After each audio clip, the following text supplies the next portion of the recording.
Welcome to episode number 12 of Podcana. This is a podcast about Disney's Lorcana TCG, bring you the news, the headlines, the strategies, all the drama, which I think, Brendan, is what we're going to be focusing on this week. You were out traveling a little while, and we got caught with some news, and some pretty significant news, too. Yeah, much more exciting than the news we've had the past few weeks, which has been no news. But yeah, for episode 12, we're going to be digging deeper into this mess with Upper Decker. Upper Decker's a whole different thing, dude, but it might actually just be a smelly. Upper Deck versus Ravensburger. And the accusations towards game designer Ryan Miller specifically, which we actually have some inside information on that one. But anyway, let's go ahead and start with that Elsa Ice Breaker first, Flake. Elsa? Do you want to build a snowman? All right, so the Elsa Ice Breaker is very generously submitted this time by Disney Lorcana Dad, and it's suitable because Disney Lorcana Dad says, since Father's Day is this weekend, again, thank you for the reminder, who is the best father figure in Disney film history? Do you got one off the bat? Do you got one in your mind here? I was looking at this one earlier, and I think this is the hardest one, Flake. I don't think there are. Is there a lot of father figures in Disney movies, at least ones that come to mind? I feel like it's mostly heroes, princesses, villains, etc. So, like, father figure, I mean, you got to think about Simba's dad, who I can't remember. Mufasa? Mm-hmm. Yeah, I mean, that's the one that comes to mind, right? But yeah, I don't know. I think back to the movies that really shaped my childhood, and there weren't a lot of father figures, which I guess par for the course with the rest of my childhood too. Well, there's always Mufasa is the first one that came to mind. Which, yes, awesome father, just very James Earl Jones giving a very fatherly-esque kind of warmth to the character portrayal as well, and the character itself very protective. And is kind of like the father to the entire Savannah, right? Like the entire Lion King universe. The other one I was thinking about, and I don't know if this actually counts, like Geppetto as Pinocchio's quote-unquote father. Like, does that count as Pinocchio a Disney character? Like, that's got to count to a degree, right? Surely. I mean, Pinocchio is one of those movies that I feel like I watched it once, but I don't think I watched it more than that, so I hardly have a memory of the movie. Obviously, I know that the nose grows when you lie, but outside of that, I cannot remember the plot of that movie. So basically, man creates puppet comes to life, wants to be a real boy, and then becomes a real boy. Which I don't know, even like in today's society, when you're talking about like the message it sends, it's like, hey, you shouldn't be comfortable being different. You want to be like everyone else, and that's when you'll be happy. I don't know if that message just transcended to like through the decades, but I wonder if it's like some Disney Frankenstein parable or something like that. It's this guy. He like took the pieces from a bunch of other trees and dead wood and just created this monstrosity that grows its nose when it lies, and then he sharpens his nose. And then the true monstrosity is actually just conforming to society. That's when you become the true monster, right? When you become a real boy. You're so deep, Brendan Patrick. I was not aware. All right, so I'm gonna say a tentative Geppetto, but now you've kind of thrown me off of it because you've given him this dark kind of aura around him, and I'm not comfortable with it. So I'll just say Mufasa. Yeah, I'll go with Mufasa as well, but I feel like that's we picked an easy one this time. An easy one. All right. So the headlines this week. We kind of dug into it last week with Jordan Kennedy, who's an attorney who walked us through the actual complaint that was filed by Upper Deck towards Ravensburger and Ryan Miller. Those are the overlording headlines, but we do finally, actually at the 11th hour, and when I say 11th hour, it's currently June 13th at 6:15 p.m., about half an hour ago, we finally got a new card. And before this, Brendan, people are like, hey, we finally get to see new cards. It's Iago and Timon. And we're like, dude, those aren't new.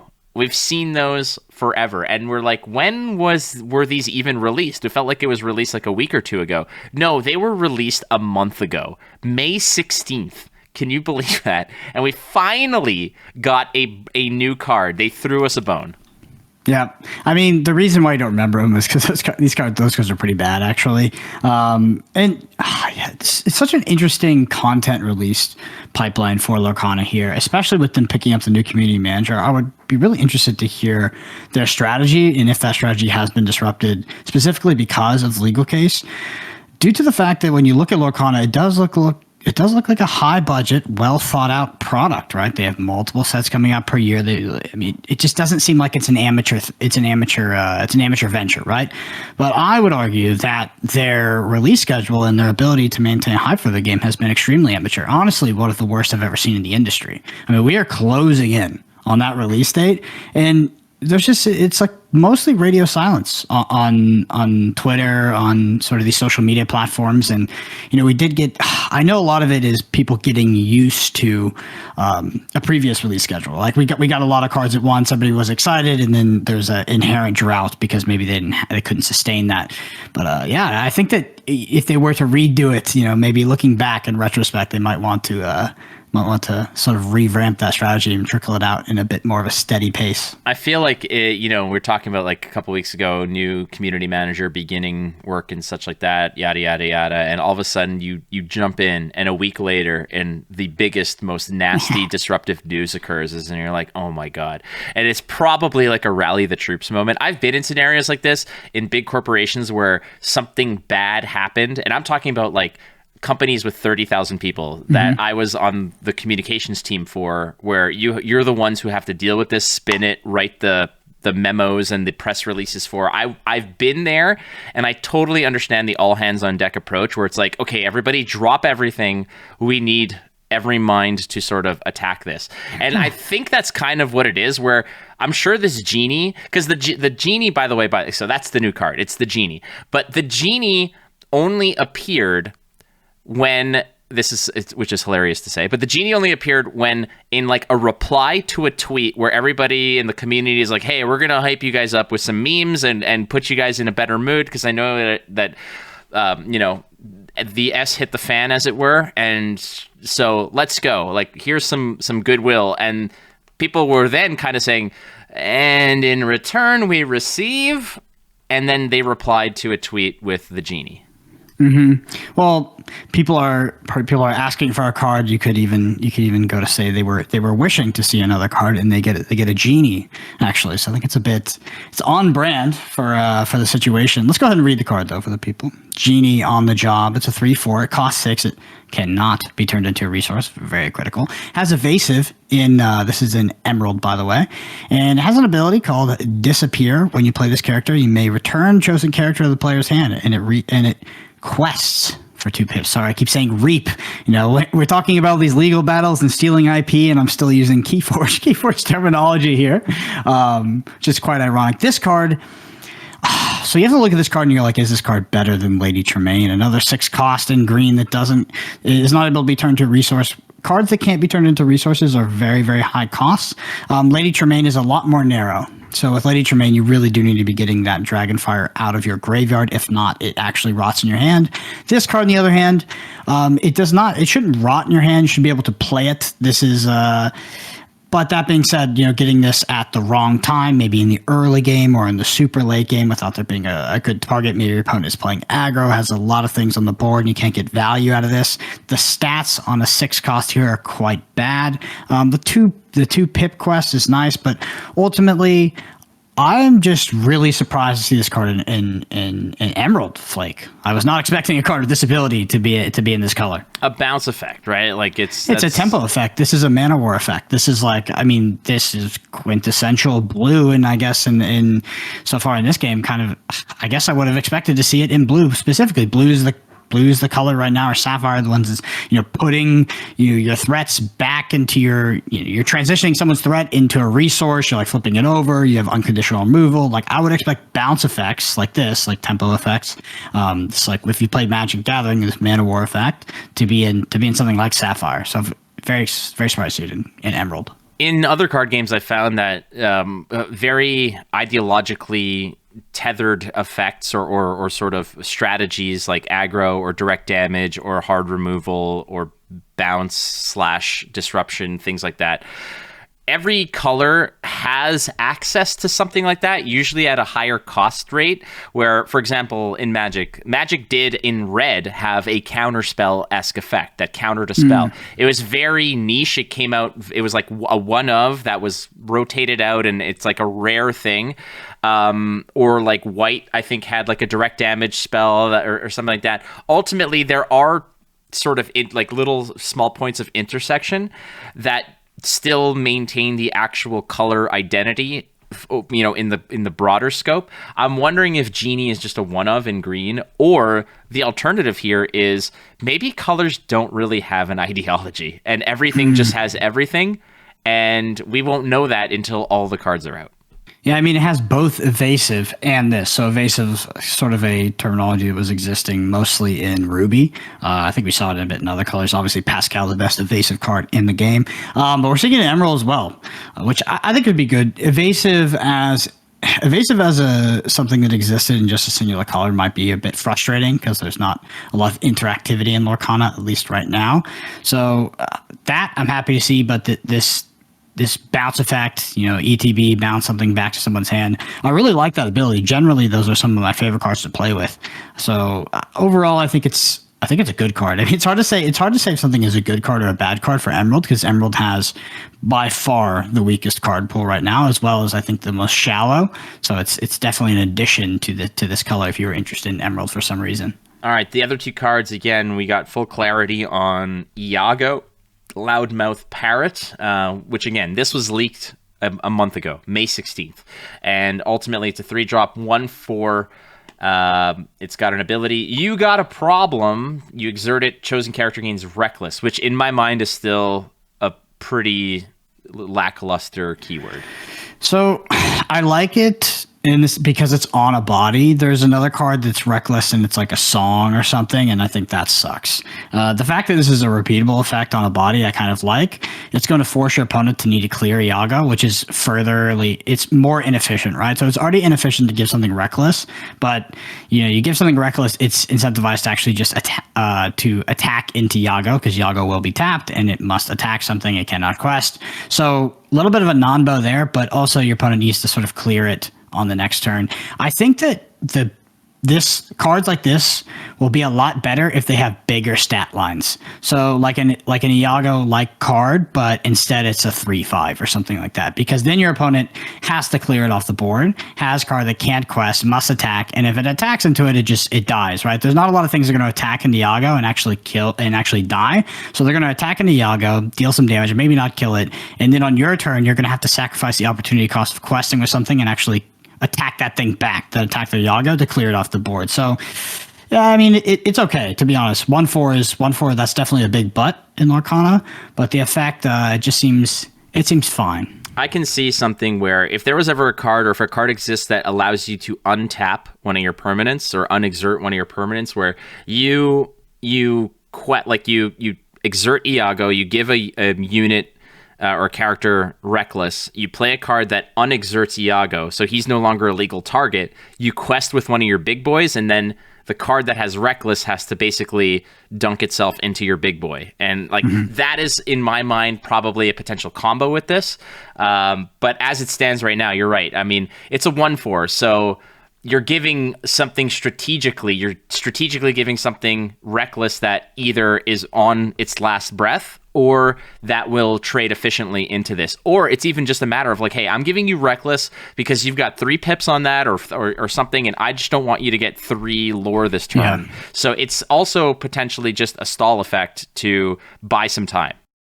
So this is a good card against like Pascal, right? Because Pascal is evasion, so it can't be attacked, but it can be targeted, I believe.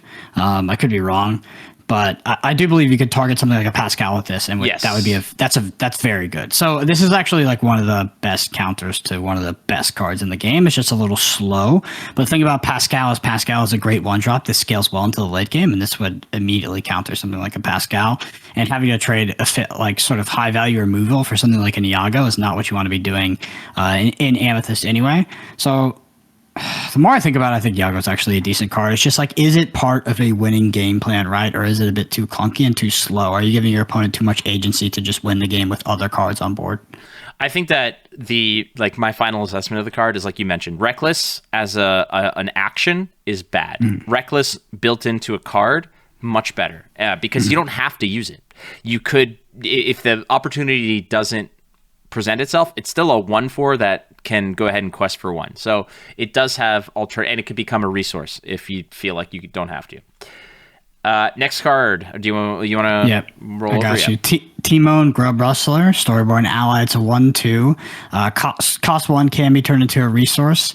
It is amber. It has an ability that says taste like chicken. When you play this card, you may remove up to 1 damage counter from chosen character, and it quests for 1. I think this card's pretty bad, to be honest. I mean, at best, right? So on the ideal board state, this is a 1/3 for value.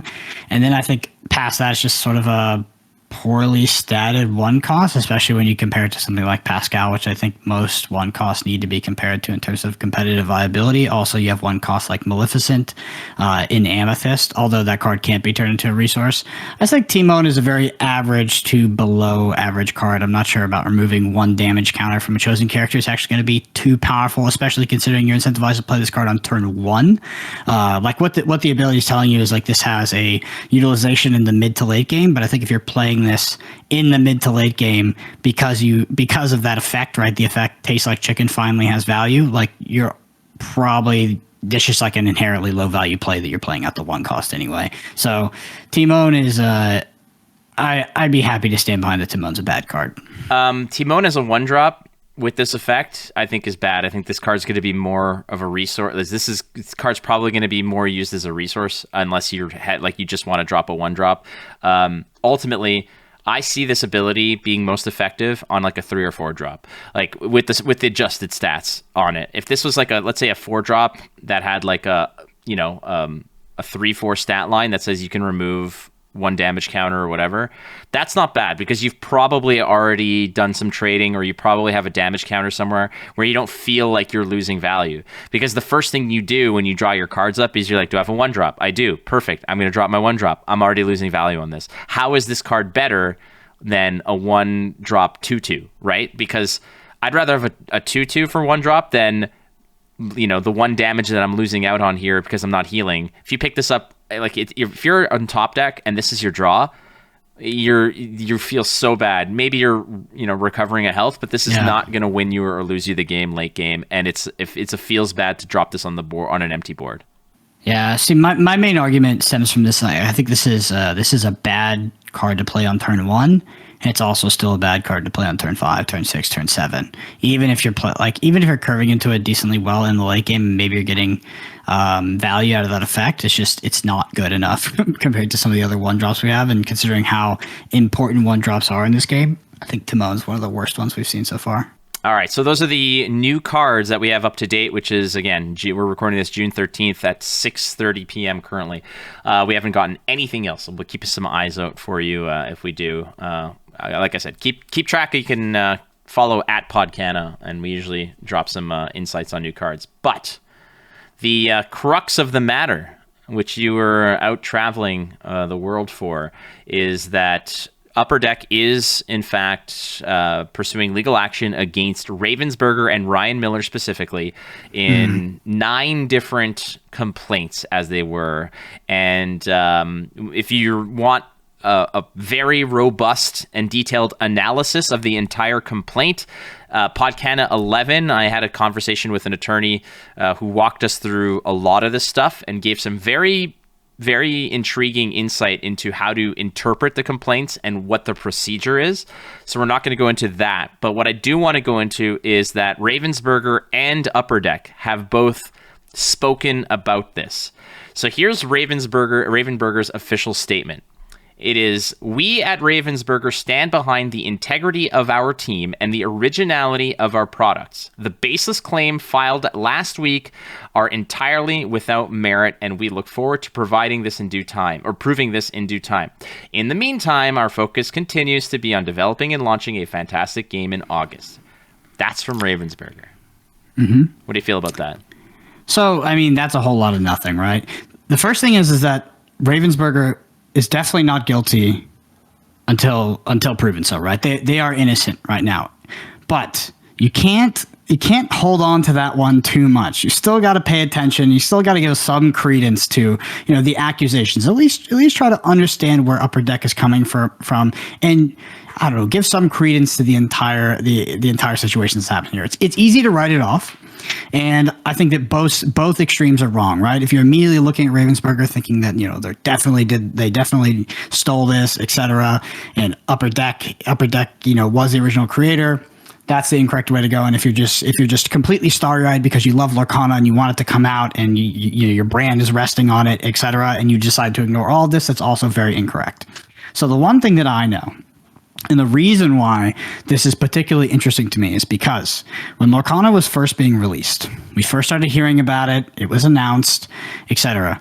I went on LinkedIn, me personally, on my own accord, volition, etc. Yeah. And I found one game designer in particular, and that game designer was Ryan Miller.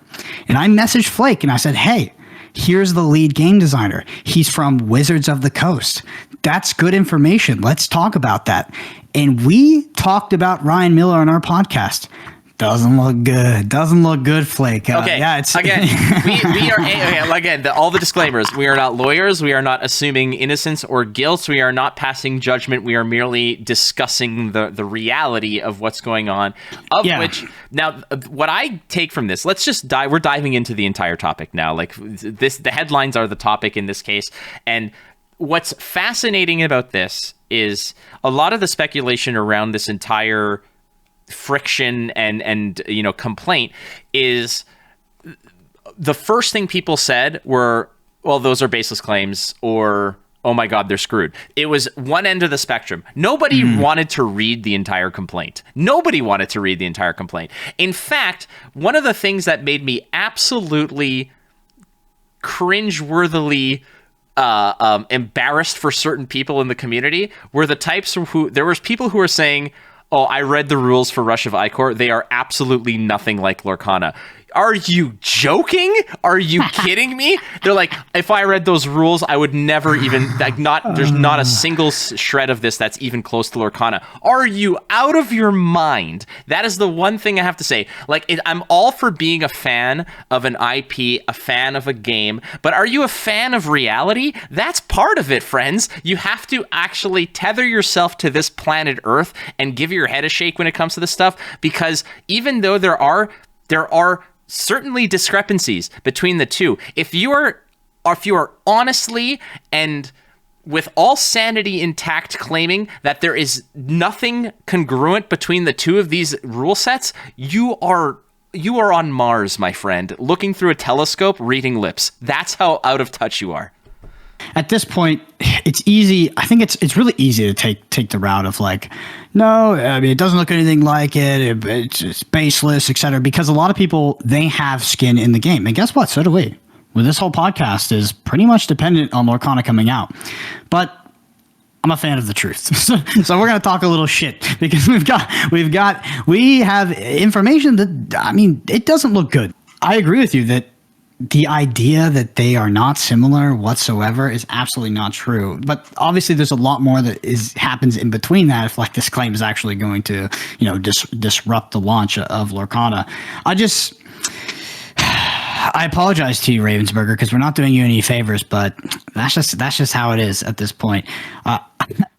Flake, ultimately, full circle, what are your thoughts? Like, what are your high level thoughts on this allegation, on them going public, the response? I mean, I think the response is, it's a classic legal response. It kind of sucks, to be honest. I mean, it inspired no confidence in me, because it looks like it could have been, you could have copy pasted this from any like a legal response to anything in this nature, right? They put no sort of personality into it, and I understand that's maybe just how it has to be because it's legalese talk. But what is your high level view right now? How are you feeling?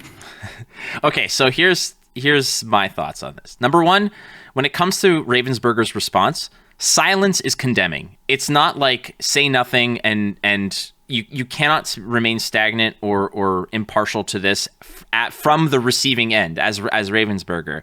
This is something where their legal team was like, we have to say something, even though we haven't fully built a defense or fully, whatever. So what we're going to say is not an admission. It's basically, they're not admitting guilt. They're not saying, they're saying that the claims are without merit. Like, so you could say anything here as long as it isn't, doesn't admit guilt. As long as it doesn't admit guilt, or it doesn't basically further incriminate Ryan Miller or Ravensburger. Anything you say here is a response, and that's already plus EV, as it were, because silence is basically the worst thing you can do. If you say no comment, if you do not come out with something, you are just reeking of guilt. It festers there. The silence, it becomes deafening, and that is in itself a telling thing. So this just basically says, hey, we like our people. We don't think we did anything wrong, and we'll show you. Now, what is that? That doesn't.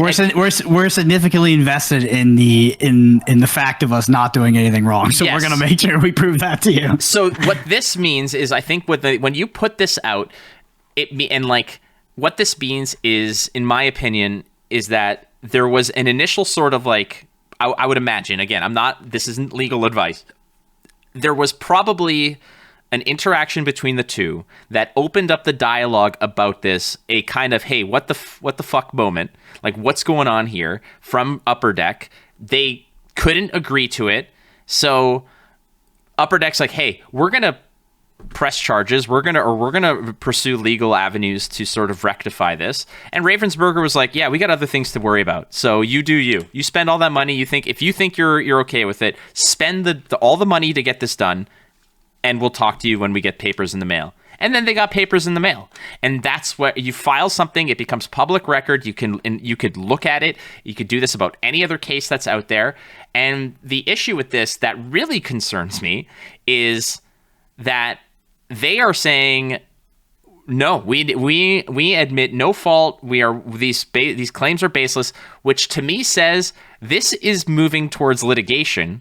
Or in the background, you've got Big Daddy Disney, who's going to open the wallet and said, you two fools, both of you pay me for licensing, which is true. Upper Deck pays Disney for licensing for some of their product. You both pay us. So what we're going to do, or what Disney's going to say, is, I'm going to give you some of the money that you both of you idiots paid me. So I'm going to pay you back with your own money, like Upper Deck. I'm going to pay you with your own freaking money that you paid us, so that we can keep this on the rails and both go back to making money hand over fist, and we can put this to bed.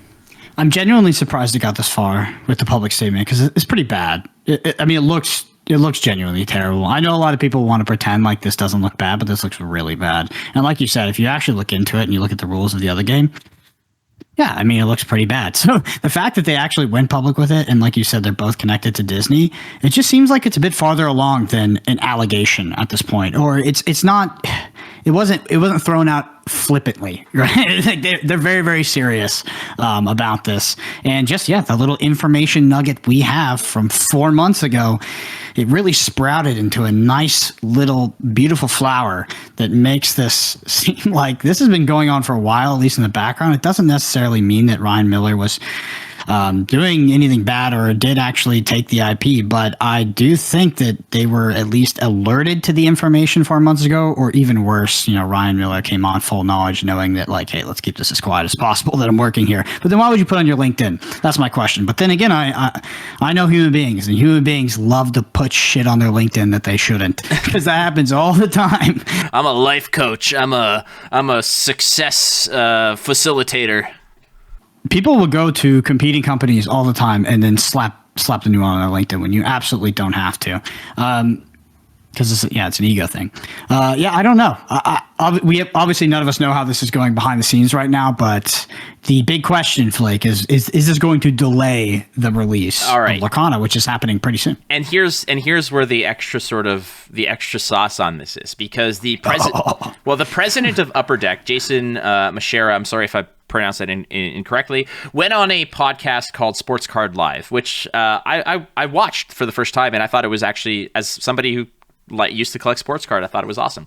But this individual, again, Upper Deck, known primarily for sports trading cards, this president went on the show, was already scheduled to be on it, and when these allegations arose, and to Jason's credit, this Jason Mr. Bashara actually did not shy away from a single question, attacked everything head on, and gave some very, very insightful answers, of which was, we're not gonna take it. We're going after everybody. He said that it's not just Ravensburger. We go for the record, you guys don't hear about this. We go after people on Facebook Marketplace who create counterfeit stuff as well, and we take them to task as well. We absolutely are not afraid to take all these things to the nth degree, to the completion of the law, to punish these people. And he's like, this is no different. It's just that this is a much more high profile scenario.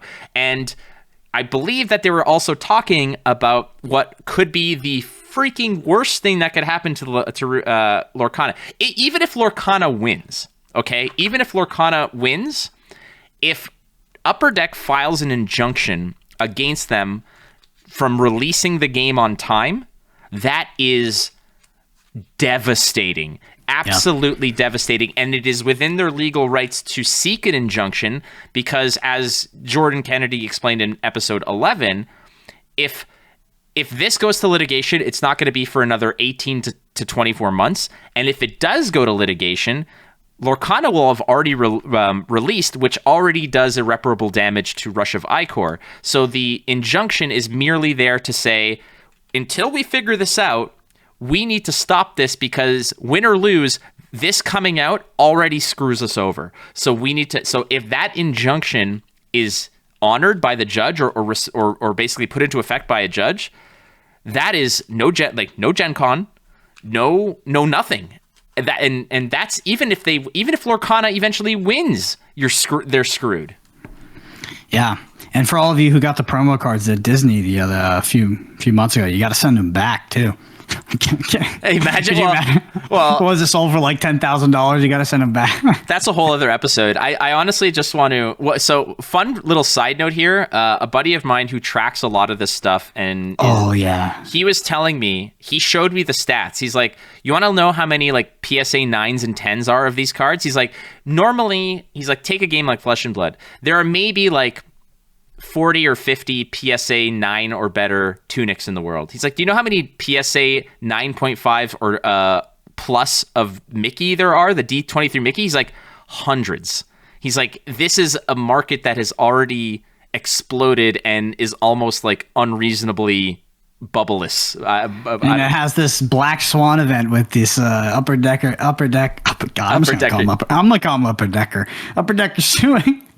suing Ravensburger. I'm sure those people holding on to those cards are super happy about this news. Yeah, I mean, Flake, I think we can zoom out. I mean, we gave the information that we had, and we gave our perspective on it. Obviously, Jordan, who we had in the podcast last week, is much more of an expert in sort of the actual path this might take. But yeah, Ryan Miller and LinkedIn.com. I can't believe my little detective skills got us into such a conundrum. Well, you did some good sleuthing earlier on, and the thing about it, and like this is also what I want to get at. And one thing that I always tell people is that for you and I, a lot of the times, like integrity is what you need as currency in this business. And I haven't been doing this stuff, for 8+ years because I was, throwing people under the bus and disrespecting the wishes of companies and whatever. And you do the right thing, and that's what's important.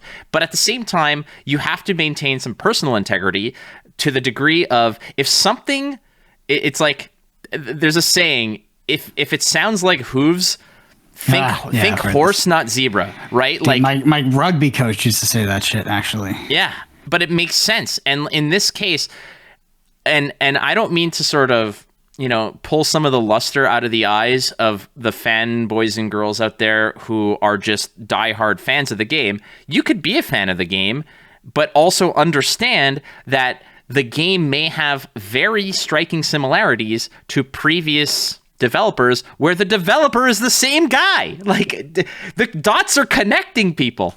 Yeah, I'm just gonna LinkedIn Ryan Miller real quick. You sent him a message. See if he has Upper Decker on. Keep saying that. So yeah, it's hard to stop. One thing that we're going to be on this podcast is honest, and that is one thing that whether you like us or not, we are going to be honest and upfront about the realities of what we're seeing. Now, obviously, we're going to have our own biases in terms of our opinions, but we read the entire 18 or 20 page complaint or however long it was. I read the entire thing twice. I went through with it with a lawyer. We discussed it. Ultimately, if you're just out there on Facebook posting posts of like innocent until proven guilty and like screw Upper Deck and like whatever and Lorcana is the better thing, like you don't know what Lorcana is. Like you see what I'm saying here? Like, you ready for this, Flake? You're gonna love this. So Ryan Miller, brand manager at Ravensburger North America, full time, November 2020 to present, 2 years 8 months. Before then, freelance game designer. This was basically since May 2013, so 9 years is sort of his like general thing he does. He was a Wizards of the Coast. He worked at Hasbro, so he's a senior game designer and a game designer. He was a senior game designer between 2010 and 2013, as well as a game designer, so kind of lumped them together. Well, so post 2013, heading into 2020, he was a freelance game designer, allegedly, right? So that's the big that. There's a huge gap there, and no Upper Deck mentioned here on LinkedIn. Just freelance game designer. I feel like Upper Deck doesn't think he was very freelance during that time. Well, so it seems. The Upper Deck, he was hired at Upper Deck in 2020. So is there anything between 2020 and 2022? Oh, in 2020, he was hired at Ravensburger. That's what it says? He was hired at Ravensburger in 2020? Yeah, November 20. It could have been earlier, right? So it's November 2020 to present, 2 years, 8 months, Ravensburger, brand manager. Not even listed as game designer, by the way. Maybe Upper Deck just has like Windows Office Suite. So he went to go work there to get all the better tools to design the game and then took it to Ravensburger. I'm interested to know if he was a contractor at Upper Deck or not. It might have mentioned it in the legal thing. Yeah, so the way that it went down is, and again, if you want to, you can double check. This is right out of the words of the president of Upper Deck, is that when they wanted to create a new TCG, they brought in multiple designers, had like a powwow of let's all exchange ideas. He was selected as, all right, we like your idea, we like your where you're going. Design a game for us. Here's the timelines, here's the actionables, here's the milestones we want you to reach. He reached a bunch of them, and then he pieced out early. He left early. And that's the whole thing. And then in the interview again with the president of Upper Deck, he said that, dude, like we couldn't really do much because we were not even aware what the rules were until they were made, basically they were put out into the wild to the whole world. So that's where we started a little bit more of the aggressive legal stuff. But those rules were only published or leaked in mid-April. So they didn't have much time. Like when you say that you think that this was something that's been going on for a while, I don't think so. I genuinely believe that Upper Deck woke up one morning, saw that Ryan Miller's name was attached to another game, looked at it and said, are you effing kidding me? Are you freaking kidding me? And then looked at the rules, were not blinded by, cringy fandom and said, yeah, this is really damn similar to the degree that we should probably seek legal action. And that's where that goes off. And again, innocence, like we are going by the information that is available to us. But from what we see, it is going to take one hell of a defense to prove otherwise. Yeah. I just want to let you all know, if you want a huge level up on how to get secret information and stuff that doesn't exist on Twitter, holy crap, use LinkedIn. Like I just found the global community manager, salary range, job detail, like literally everything. All this, I don't know. It's crazy what's on LinkedIn. LinkedIn exists in this sort of parallel world where people just like all the real information kind of exists there. It's beneath this sleuth of just BS and, you know, all the, I don't know, if anybody uses LinkedIn, you know that it's like the most toxic social media platform with like the posts that happen, and it's terrible. But if you want to figure out anything about anyone or any company, like LinkedIn is so great. You can snipe everybody's emails, you can get all the job descriptions, figure out where everybody's worked, and you can just cross references to a few other Google searches, and you've got everything. That's how we found Ryan Miller back in the day. You know why? Ryan Miller was happy he was working at Ravensburger, so he threw it on his LinkedIn. Since and 2020, apparently. It. That's why I snagged it. Do you have a screen grab of that? We'll put it up on the screen. Bro, easy. We can put it in a thumbnail. Yeah, we'll put it in the thumbnail. Nonetheless, that all this said, like, well, yeah, like the reason why is that people are proud and they want to be like, I got this new accomplishment. I want to tell absolutely everybody. And then they'll go and they'll physically update it on their LinkedIn and they'll hit save or update or wherever the fuck it is. And then they'll sit back and be like, bam, I made it. I did it. Everybody look how awesome I am. But again, that's aside from the facts. The facts remain that I think that what is most at stake here is the enjoyment and like everybody who's waiting for this Gen Con event, that it's up in the air. Like if you think about it, how upset do we get when, or you know, tilted do we get when we don't know where Pro Tour is going to be 3 months out? You know, like we don't even know where it is. Like we need to buy our plane tickets, whatever. They know that where it is, they know when it is. They probably got their plane tickets. They went through the hoops to get into the starter deck tournament and to learn to play stuff. They got their hotels, their travel, all that's booked away. And now you're telling me that the whole reason people are going to go to an event is potentially in jeopardy because Upper Deck is threatening an injunction against the release of the game, which, if upheld, stops everything. Everything. Your pre-release, your Gen Con, your tournaments, your kitchen table stuff that you had planned, your Aladdin marathon on TV that you were gonna have while opening packs of cards. All those new Disney Plus subscriptions are getting revoked. I mean, it's yeah, like to be honest, it's not good. So I can't remember the specifics of what happened in Netrunner, but that was also like an IP thing. I'm sure it was totally different, but. Yeah, I feel bad for everybody that will suffer as a result of this if it goes more of a distance. But you know, those things, they just kind of happen sometimes, and it is unfortunate. I do want to say that I think that if there is an injunction, if this is delayed, I don't think that Lorcana will survive in a 2024 TCG environment with so many other things coming out and so many other high-profile IPs releasing games. Like this would be such a negative blow to the public, to the PR of the game, people's interest, just consumer confidence in general, right? All those cards that people bought will just turbo into the ground. It's about as bad as it gets, right? So this is literally the worst thing that could happen. I think we're going to see it happen more too in the future. I don't think Lorcana is going to be the first or the last game this happens to, because there's a little bit of a TCG bull run going on right now, and Lorcana is sort of our first sort of black swan happening here. So let me ask you this, because this is, I think, is the natural progression of this conversation, which a lot of people have brought up, which is, well, every card game is an iteration of another card game, which for the most part roots itself all the way back to Magic. And that's a valid point. And when people are like, yeah, but everything is taken from everything else, and at what point is one thing different enough from another where it's safe from this kind of scrutiny?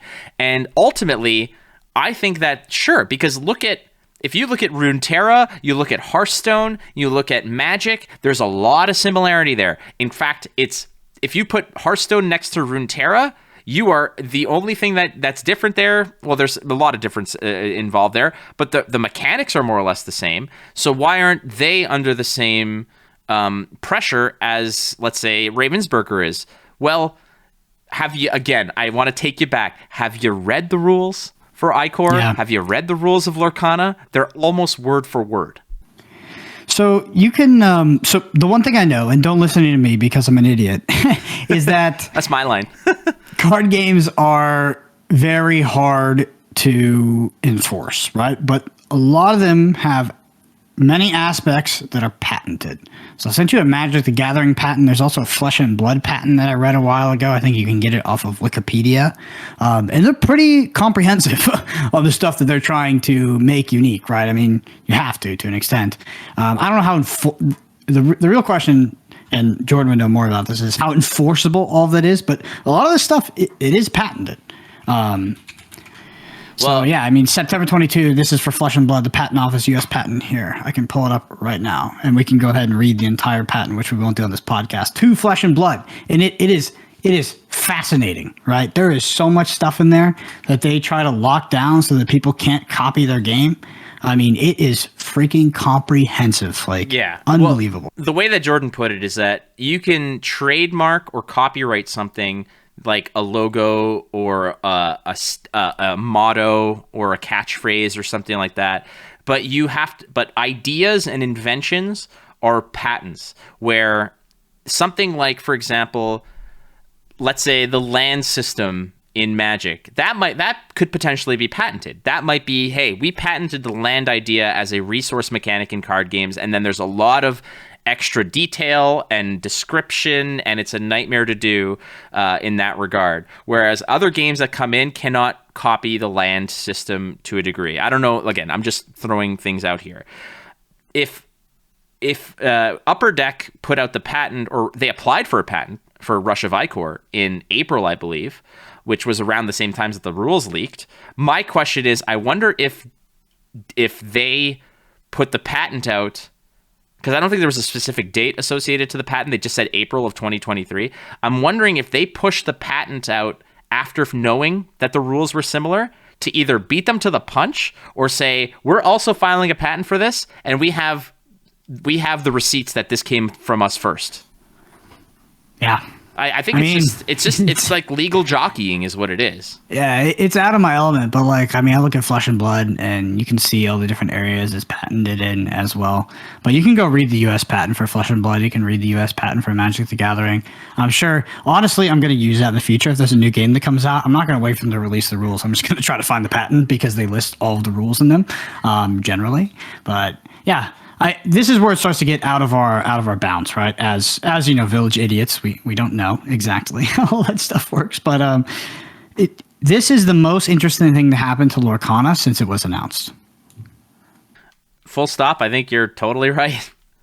I mean, okay, so in a power rankings, and I'm gonna give you 3 things, okay, and you tell me which ones are most important. Number 1, the announcement. Number 2, the dropping of the rules, and number 3, this lawsuit. Rank them is number 1.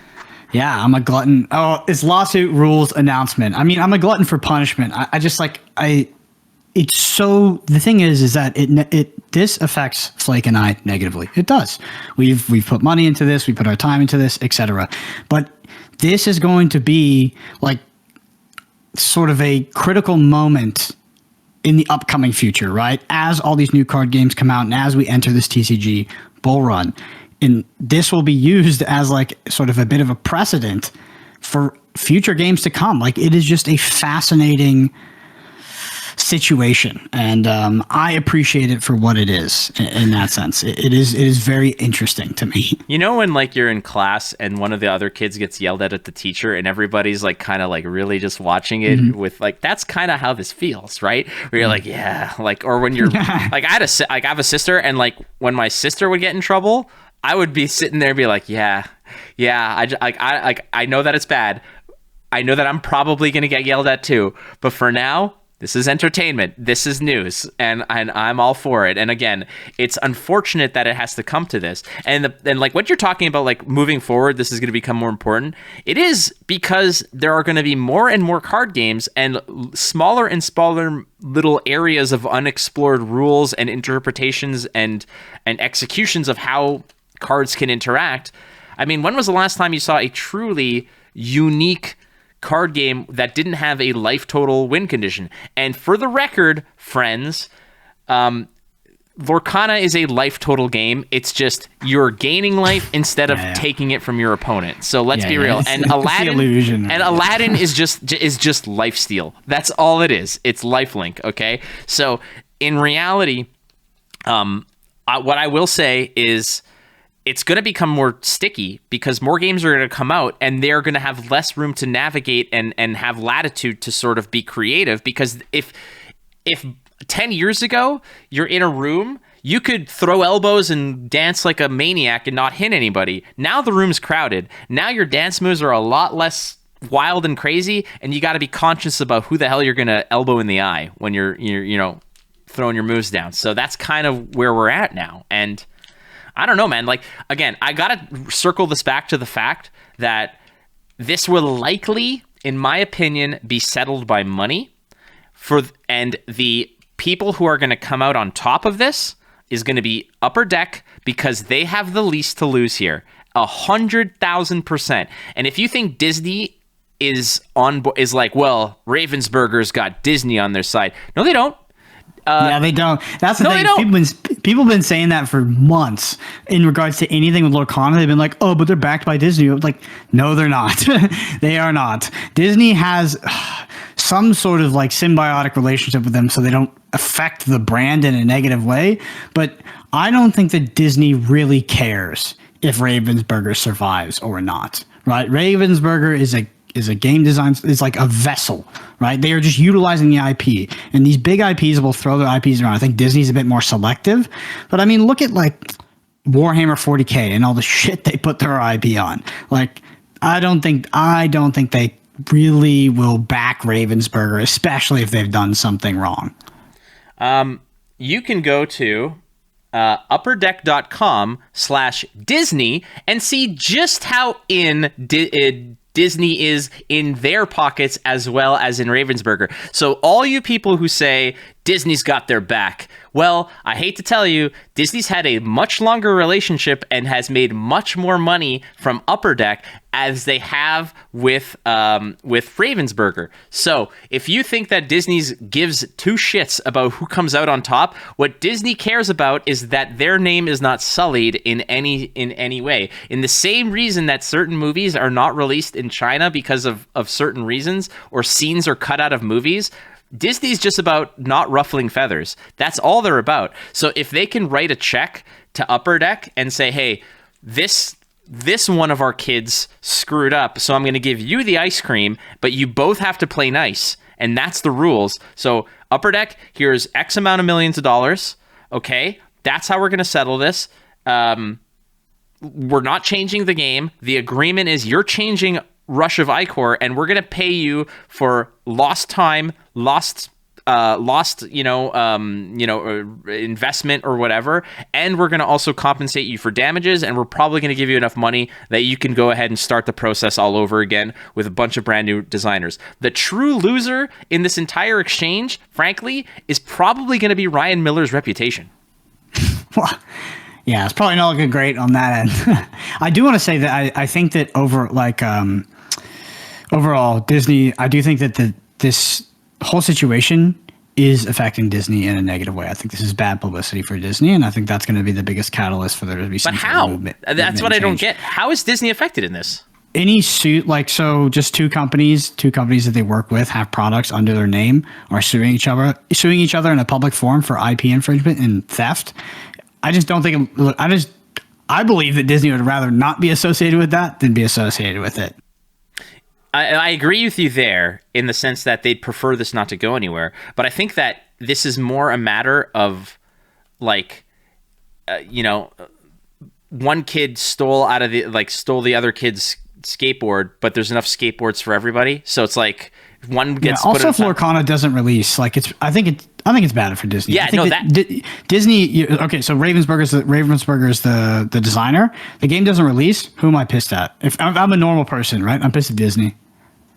Well, you're pissed at Disney because Disney's IP is just slathered all over this product. Obviously, mm-hmm. It's sure 80% of people think that Disney made the game too. Oh, 100%, 100%. Probably the same people who are out there saying that the game is nothing like Rush of Icor. It's the same people who have their Disney goggles on, and that's what it's about. And again, if those people are probably beyond help to a degree, but ultimately this is going to get resolved off of the one consequence being, if Upper Deck files an injunction to stop or delay the release of Lorcana, that's when Disney's like, okay, hold on, we're getting involved. And that's where they're like, our massive army of lawyers are going to show up and we're going to settle this. It's going to be a week of really long hours, and at the end of the day, we're going to come to a number. We're going to pay it. Ravensburger's going to probably pay us back to a certain degree or whatever, but it is in everyone's interest that this game launches on time. Upper Deck, you're going to get some money. You're going to get a scolding privately, and it's all going to be honky-dory because Gen Con's going to put this to bed. Mm-hmm. I can't wait. I know. Because it's finally something juicy that isn't a one drop. If you just gave us spoiler cards, none of this would have happened. But you didn't give us spoiler cards, so now we're just gonna rip you apart when you get sued. Look, we've said it before. We're not marks. We're here to speak honestly and with integrity about the issues. And we're not paid by anybody. We see it and we call it as we see it, and that's the reality of it. And again, if you think that we're just here to shit on Disney or Ravensburger or whatever, we're not, because we have skin in the game. Like Brendan said, we want this game to succeed. We want our podcast to succeed, but we're never going to do that at the expense of our integrity. I'm sorry, that's just that. At least me, that's not happening. Yep. Podcast costs. They cost a lot. They cost a lot of time. They cost a bit of money. It's we've definitely got something to lose, but I think that this is one of the most important things to happen in the TCG industry as we head into the whatever this next 2 to 3 years of a future is. So yeah, you should be paying attention. All right. Any final thoughts on this, or should we move to the mailbag? I just can't wait to make the thumbnail. It's good. It's gonna be good. It's still a public. He should really put his LinkedIn private at this point. Like, Ryan, if you're listening to this, come on, dude. Oh, Ryan, if you want to do the show, I would like, if I was a lawyer, I would absolutely advise against it. But you're welcome to come on here. No, absolutely, and defend. Hey, it's a standard CCG strategy. Never get in the way of your opponent making a mistake, and that's where we're at. All right, so let's go to Spilled Ink. That's our mailbag. We've got a couple questions cycling in here, and the first one is from Ryan Cole. Ryan Cole asks, do you guys think the lawsuit is going to kill the game? What effects do you think it will have, if any? Well, we discussed a lot of this, but let's just summarize and I guess give our kind of, is it DOA? Will the lawsuit kill the game? Maybe. If the game doesn't release on time, I think the game is dead. I do. I think that it could come out at a later date and some people would buy it, but I think the game is dead. I think the game is already looking like... I think the game in its current state, if it's going to release, for people to buy it, it does need some consumer confidence, considering they're releasing with like a very lackluster / non-existent organized play schedule. And a lot of other things have been done in kind of a dubious way, like the release schedule, their marketing, etc. You add a delay onto that and, basically nosediving your consumer confidence, I think the game is effectively dead. I would argue that an injunction to stop or delay the release is not a death sentence. However, if there's actual legal precedent to stop or delay the release, enough people will then side with Upper Deck to say, look, the courts are behind this. Clearly, there's some grounds to these claims. In which case, what that might do is it might tank Ravensburger's reputation, Ryan Miller's reputation, and you'll still have all the same people who are out there kind of collecting Disney stuff, but what happens to Lorcana is it becomes MetaZoo.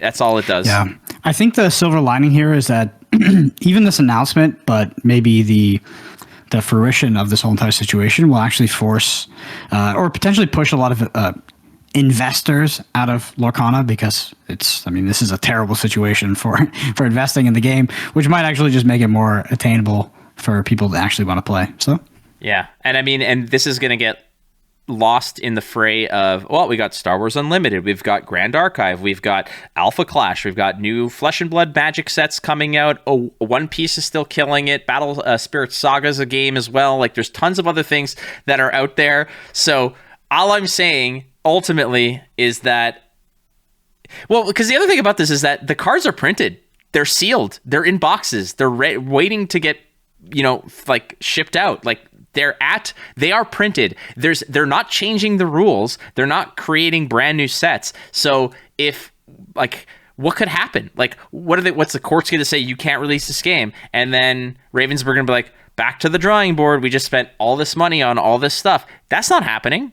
It would have to be DOA. It would have to kill the game, because they're not going to rebrand Lorcana 2 years down the line. And the other thing about it is, like I said, MetaZoo was pretty hot shit when it came out too, and they fumbled hard on community stuff, on integrity stuff. They looked like absolute clown shoes, and still do, for a lot of reasons, and nobody takes that game seriously. MetaZoo is the anomaly of our generation. The fact that they made any money is incredible. Well, the game is terrible. It looks bad, and it's run by somebody who I think is legitimately scamming you all. All right, next up is from a familiar face. At Marco Victory, or Sasha Markovic. It says, Upper Deck stated that they invested significant time and resources to develop a new and novel trading card game with their initial press release. What do you both think is novel about Lorcana, and what new things does it bring to trading card game landscape?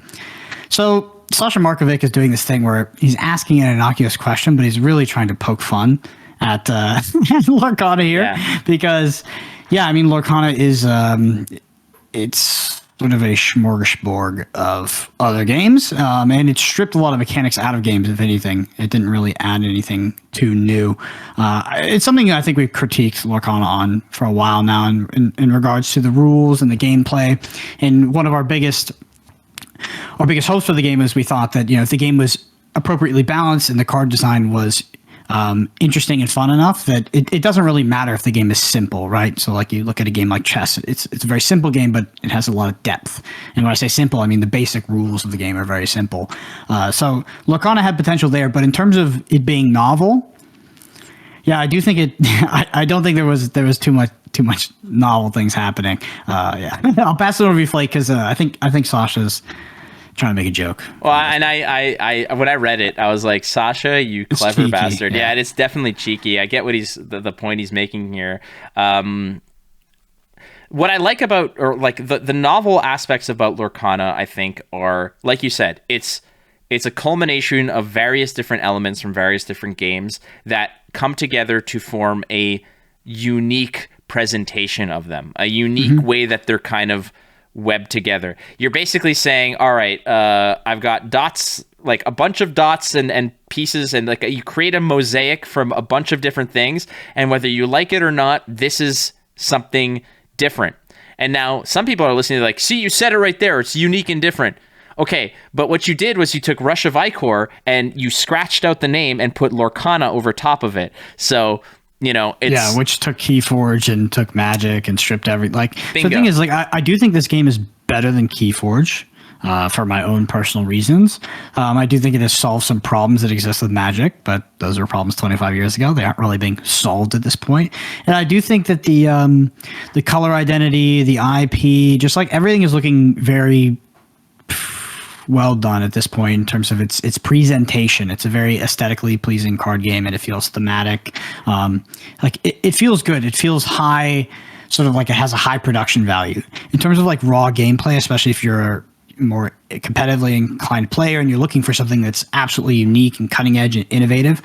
Lorcana is not that. It just really isn't. And I think you're kidding yourself if you think it is. But that doesn't mean it's a bad card game. Not at all. So I think Lorcana is a good iteration of what it's trying to be, which is a combination of a few other games that existed before it in a way that is simple and easy to understand. Ultimately, whether the game is actually good, we have to Play the entire set, because although we can sort of see some of the fundamental interactions and how the game should feel with the cards that have been spoiled so far, we really don't have the full picture quite yet. So despite, I think that I'm also on the Sasha Markovic side, where I've critiqued Lorcana plenty for their game design, because I do think that it is fundamentally weak. I do think it is a weak game in terms of design. Not that it's a bad game, but I do believe that through the card design that we haven't seen yet, it could still be a good or a great game. But I do believe the greatness comes from the gameplay against another person rather than the inherent design of the game in a vacuum. The way I kind of consider it is that just because something has more, it doesn't make it better. Like you go to any one of these hipster burger joints that like where there's a million different toppings in a burger, it doesn't make the burger better. It just makes it more complex, and it doesn't necessarily mean it's a good burger. You can go to a drive-thru and get a classic double cheeseburger that has very limited things on it. You'd be like, you know what? This is simple, but it's still pretty good. It's not that thing, but it's still pretty damn good. And there are people who just want something that is simple and whatever. And I think that what their aim, if their aim was to create a relatively simple, inviting, easily accessible barrier of entry in terms of learning, etc. game that you play casually, I think that they did a very good job. I think that if that was their goal, they're doing it. I think that you and I, to a degree, may have a little bit of bias because we've played super complex card games where we don't get the same rush of exert, quest, but there's inherent strategy to that too. We may just be like, you're a Kano player, for Christ's sake. Like you're thinking 45 cards ahead. I'm thinking, I'm like, I hope I draw an inkable card, like that's kind of where we're at, because I want to drop an 8-drop and blow you up kind of thing. It's an interesting dichotomy, because if we talk about Flesh and Blood specifically, I think that its complexity is both its greatest strength and its biggest weakness, to an extent. So you're right in the sense that complexity doesn't necessarily eat greatness. I more than complexity, I value interaction, unique design. Actually, I actually very much value fun design. That's why I like Kano, and everybody else thinks that it doesn't deserve to exist in Flesh and Blood. That's why I liked Galactus and Marvel Snap, not because I thought it was overpowered or because it was performing well, but I like that you have the ability to play the game in a different way if you want to at some point, right? I don't want a different flavor of something else I've played, right? Like there's a meme about there's like this sparkling water drink called LaCroix.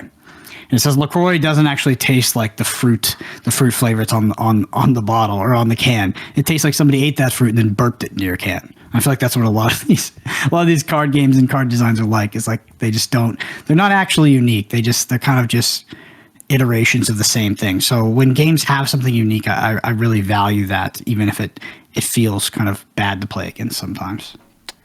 Brendan, I think we did a good job of two things. Number one, discussing this matter open and honestly, and two, basically incinerating any chance we had of any kind of collaborations with Ravensburger. Yeah. Definitely a big rip on our end, but it's all good, It's all good. It's we're not for sale, damn it. Yeah, we're not for sale. We weren't for sale anyway. But we are. Hey, I'd rather speak truths than be under anyone's... It's way more fun, right? Like, at the end of the day, it's way more fun. It's much more enjoyable. And what the hell are they going to do anyway? Their lawyers are busy. Yeah, the lawyers are busy. Yes. All right, ladies and gentlemen, boys and girls, children of all Lorcana appropriate ages, that is our episode. You can catch us on Twitter at Podcana. You can check us out on YouTube as well. Follow me on Twitter as well at WatchFlake, Brendan at BrendanAPG. Send us your questions, your comments. Does Upper Deck have a chance here? What do you think? What are the odds of this game getting delayed? How do you think this will resolve? Let us know. Drop it in the comments. Talk about it. We want to hear your thoughts, and of course, we want to hear your questions. But if you comment and say that the rules are absolutely not at all similar, your first order of business is literacy, my friends. I don't know what else to say. Oh, I just Googled what Upper Decker actually means, and you didn't know what an Upper Decker was? I did as I was reminded off my Google search, but I'm sorry, ladies and gentlemen. Yeah, all right. Well, on that note, friends, thank you so much for joining Podcana. We'll see you in a bit. Bye-bye.